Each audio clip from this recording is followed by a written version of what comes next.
The forces of Korgon have struck and caused an unplanned delay. However, we were able to find something else in the records of the Temple of Orion. An interview with the director, DP, one of the producers, and part of the cast of Lanterns Aura's newest production, Alpine Oaks, which is available on YouTube. Enjoy. Hello, everyone who was able to make it today. We're going to be talking about Alpine Oaks, the movie we made last summer, and totally remember everything that happened, even though it was like, 9 months ago? 7 months Remember ago. drinking Wait, after? 7 months? It was only 7 months? wait, I thought it was no, August. No, it's like 9 August, months. Yeah, 9 months, yeah. It was like 9 months ago. So it's been a little bit.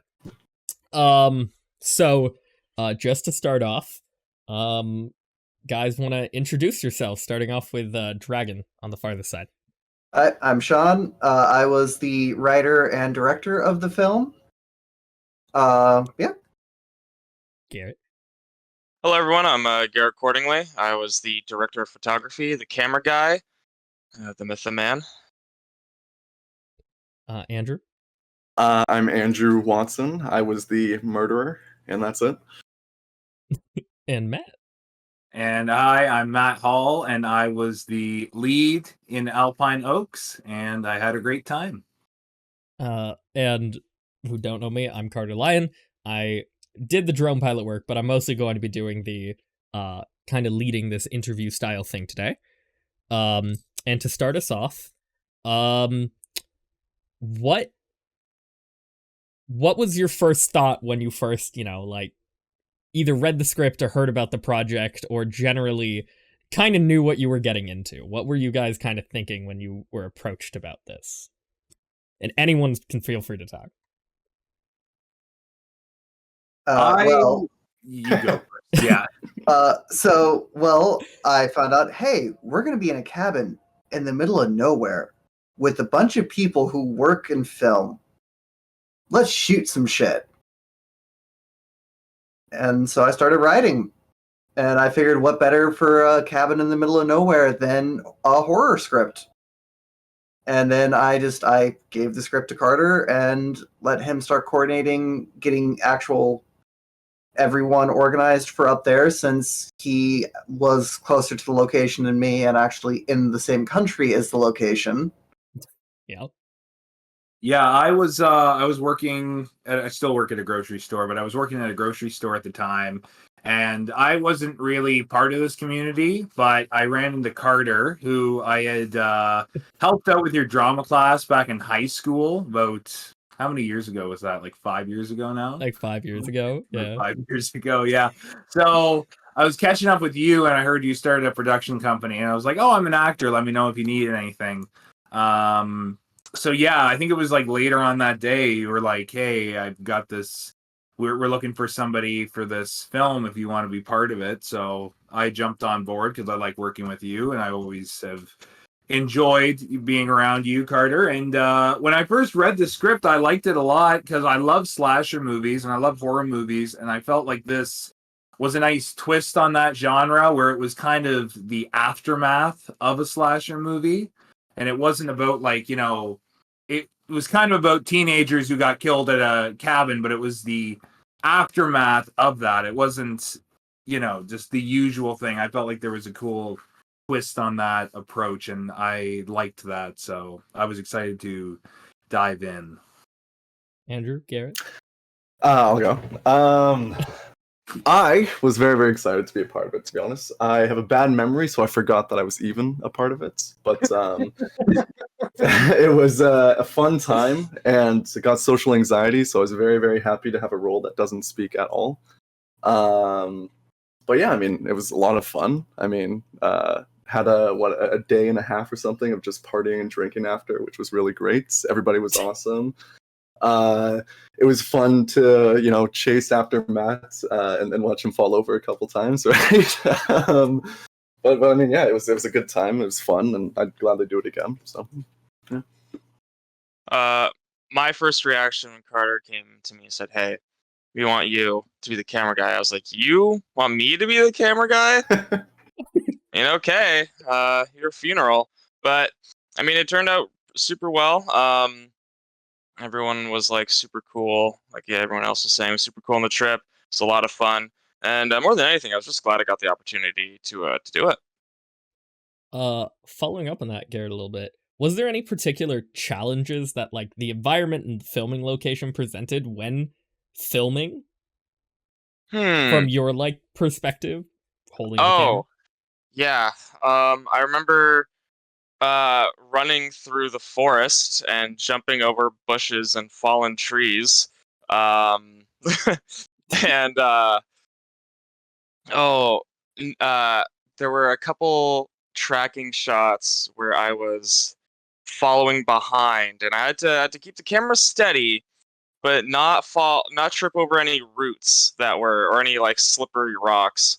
Um, but besides that, I mean, the weather was perfect. It was like sunny, it wasn't rainy. Um, other than everything on the ground, uh, conditions were perfect. Mhm.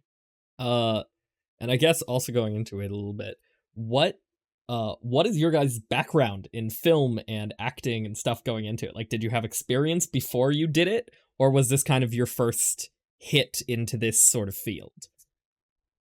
Yeah, for me, I had been directing short films for years now. My first one that won any awards was back in 2015. I did a short called The Detective, which I entered in one film festival that was designed specifically for high school students. Got second place there, and then I didn't do any others until 2017, and then I had like 5 films back to back to back to back to back that all won awards. Um, and of those 5, 3 of them were actually horror films, which is kind of ironic because I didn't really watch horror movies until high school. So the fact that I went from just starting to familiarize myself to the genre to winning awards for films I would write and direct in that genre was kind of a fast turnaround.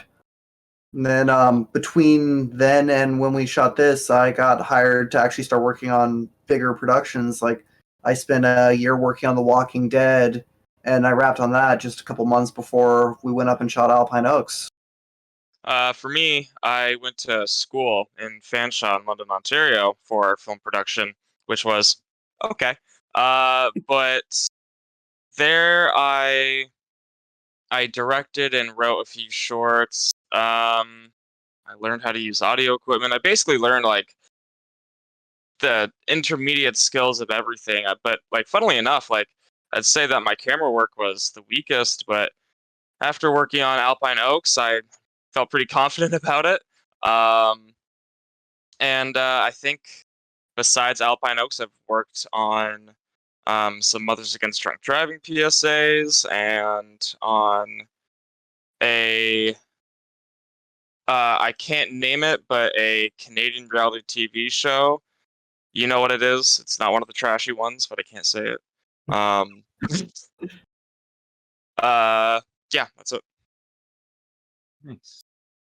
I have been an actor for a while now, and I did a lot of stuff in university, a lot of improv and a lot of like musicals in university and high school. And getting out of university during the pandemic, which was awesome.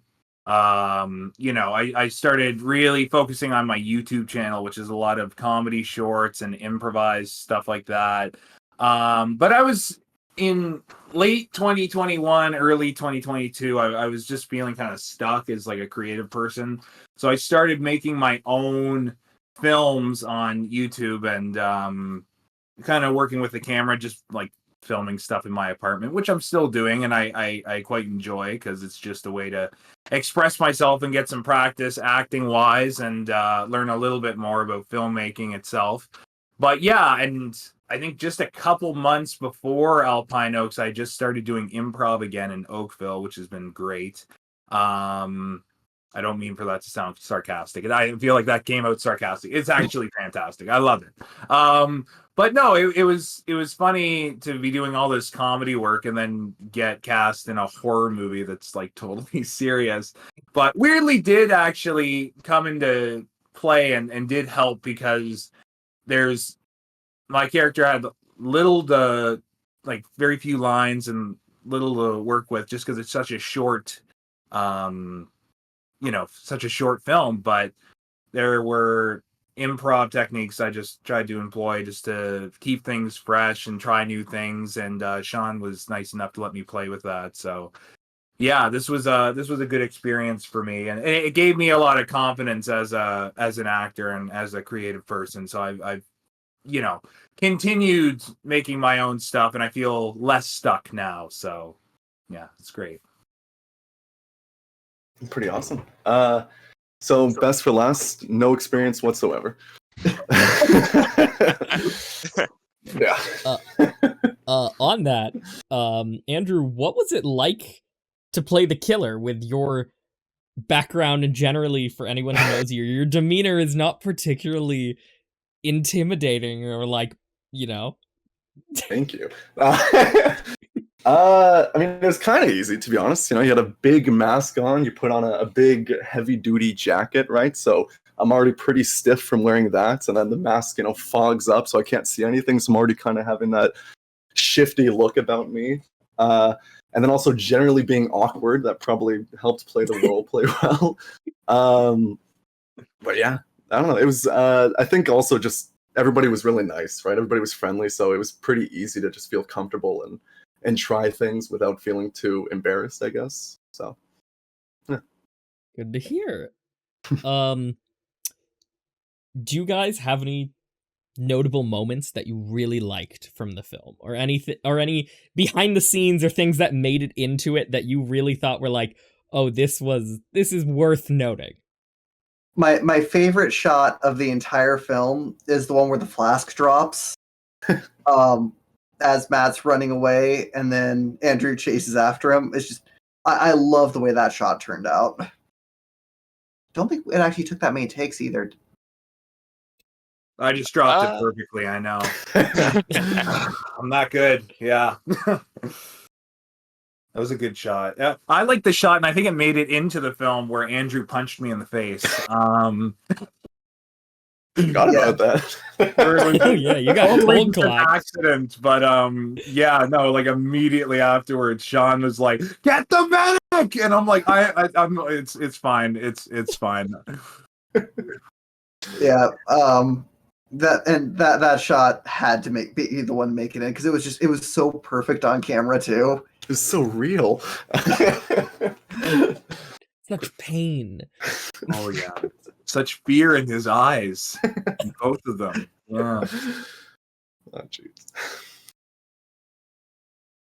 Yeah. For me, I remember falling down too. Those were fun. Me tripping and falling constantly in the forest, running up, being chased. I thought those were great.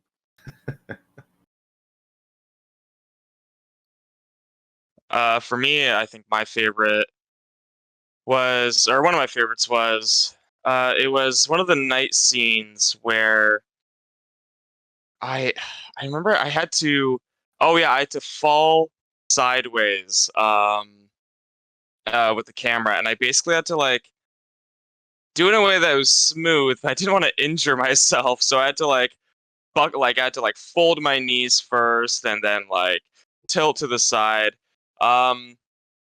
It took a few takes. But we got there, and it's what I signed up for. And at the end, I was like, kind of hurt, but it was worth it. I feel accomplished. To make a note about that. Sorry, Andrew. I just want to make one okay. note about that specific scene.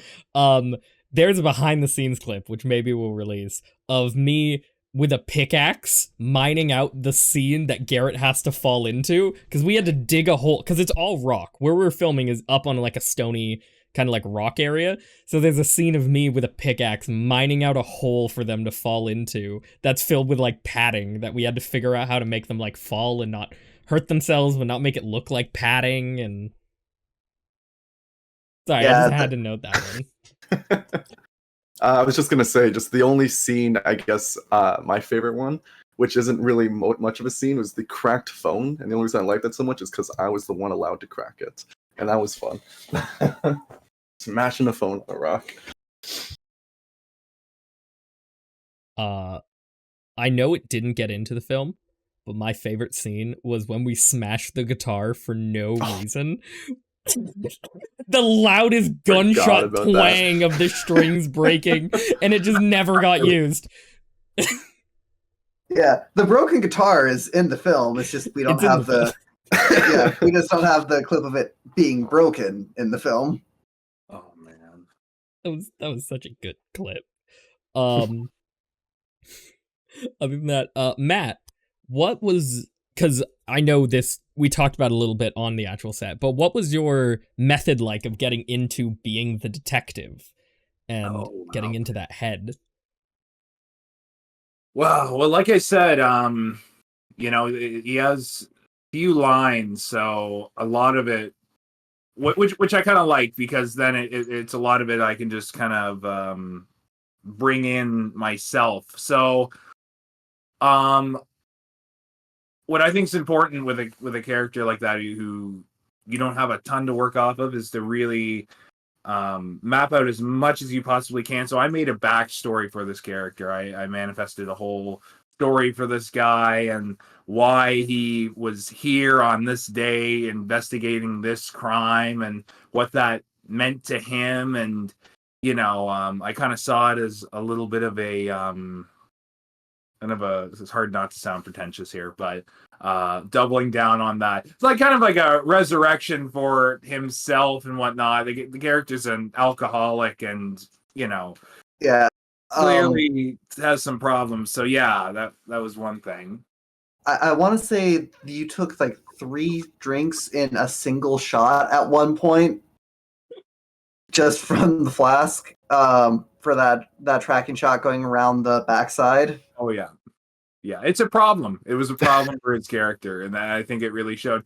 But yeah, I got weird looks from some people on set because I always listen to music when I play specifically serious roles, but most roles I just really like listening to music. I like making a playlist for the character, and I had a very specific playlist for this guy. It was just like Pixies and Stone Temple Pilots and Nirvana, like just 90s heavy angsty stuff, and I was just like into it. And yeah, I got a few weird looks from crew members just being like, is he okay?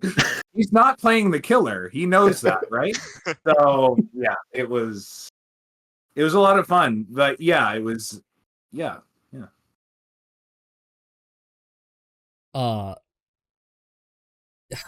So just because I don't think this will ever actually be noted in the thing, how many people were actually up there? Do you guys remember? Like, there was a lot of people in that cabin, right? I think it was like, what, 18 or something? 16 because I remember, I remember when we were tracking for when we were doing the math for how much food to bring. Yeah. So that was interesting. Were you guys expecting that many people up there when you heard that? Nope. I was expecting like 10 or so people, maybe 12. What was in the flask? Does anyone remember? Because I don't. The flask was literally just Dr. Pepper, and then once we started to run out of Dr. Pepper, I started adding water in to make it last longer. Oh, wonderful. It did taste pretty good, I will say. Oh, okay. Well, you know what? Hey, if he liked it. Yeah, I mean, it was like Dr. Pepper light, like with the water in it. It lasted longer. It wasn't too heavy on my stomach. Like, yeah. Especially with all your running scenes, probably a good thing. Yeah. It was, because when it was just Dr. Pepper, that's a lot. But when you throw in the water there, it's like you've only had like half a can over the course of like the whole day, so it's not too bad. Yeah. Yeah. I was actually gonna ask Sean, did you have any particular people in mind when you wrote the roles? Like, did you originally write it just in general, or did you have like people you were thinking you were gonna try and go with?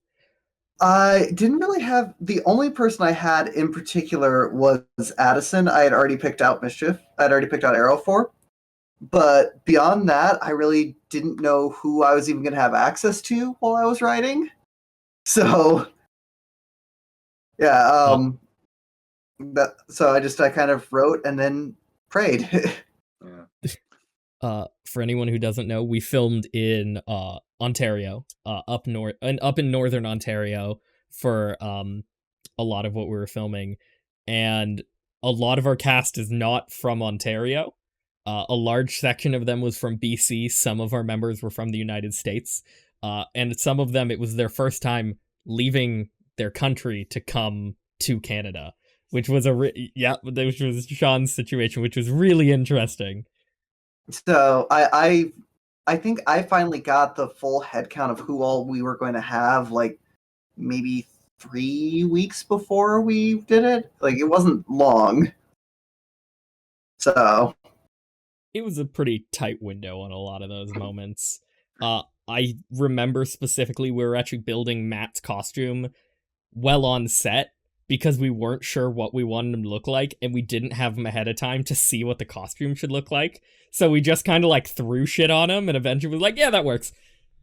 How did you feel about your costume? Because I remember it looked really cool. Like the costume looked really cool. So it was just like us while everybody else is like unpacking and stuff like that. It's like let's get this figured out. Like because we got to film tomorrow morning, and it's already like, you know, coming up on the evening.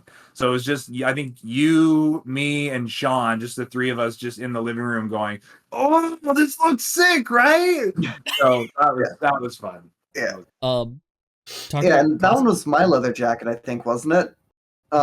Yes, it was. Yeah. We did not bring it for the film. Yeah, I brought it with the like, it's Canada. I've heard Canada gets cold, and then it wasn't that bad for the temperatures. Like, okay, well, I feel stupid bringing the jacket. Hang on, this fits Matt.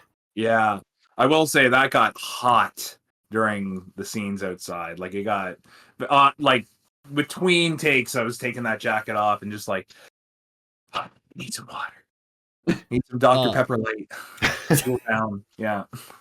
Speaking of hot costumes, Watson or Andrew, your costume was quite warm, right? Yeah.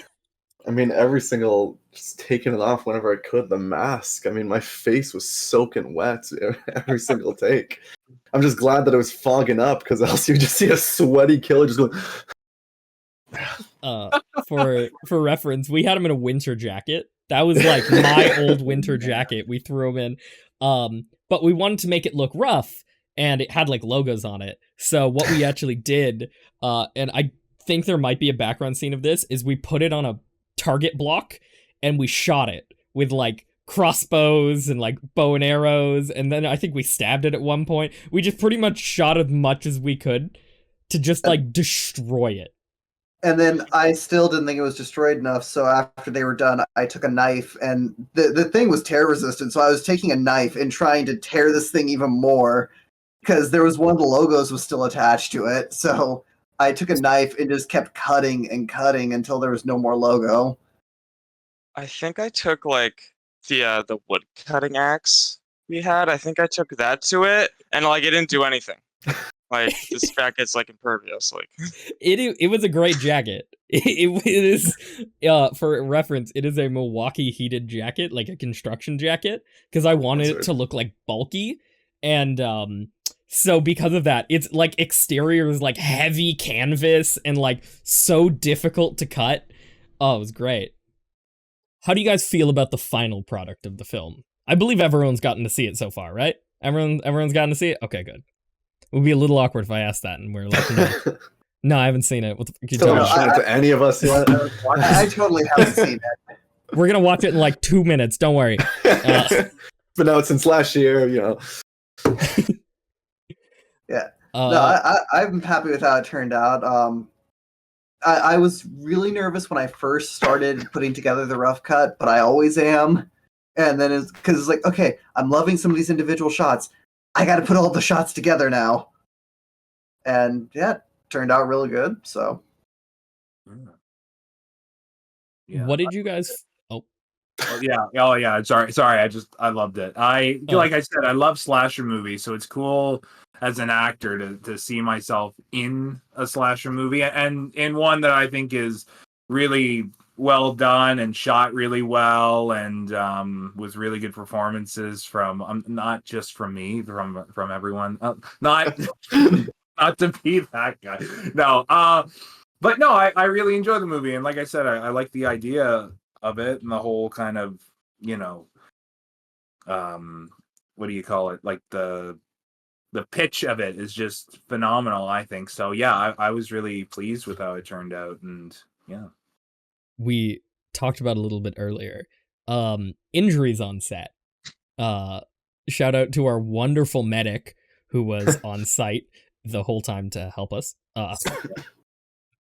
How did like, other than the ones we mentioned, were there any other like injuries that really happened? Other than a knife through the chest, but I had to go to the medic one time, and I was so proud of myself because like I've never had an accident on set before, but I always have a medic just in case. It's like we got all the way through shooting, didn't have any problems. The day after we wrapped, we were hanging out. We were all in the lake, and then I jumped in and cut my foot on a sharp rock, and ended up having to go to the medic. It's like, great. We make it all the way through shooting, and then I cut my foot trying to relax the day after wrap. Wow. I actually still have the scar from that. Oh, wow. Oh man. at least that happened afterwards. Yeah. Didn't have to deal with it on set. Yeah. Oh man. I think just the running through the forest and like having to fall down numerous times. I think I scared the medic like a number of times because she was always like, "Be careful, please. Like, can you just?" I'm like, I'm trying to, and I remember there was some fall I had to do where they're like, "Okay, Matt, so fall right here. Don't fall 2 feet to the right, or you're gonna hit your head on a rock." So I was like, "That's intense." Try not to concuss myself. But yeah, just a lot of minor injuries, and then Andrew punched me in the face, and that was kind of the end of it. And yeah, The finale. Yeah.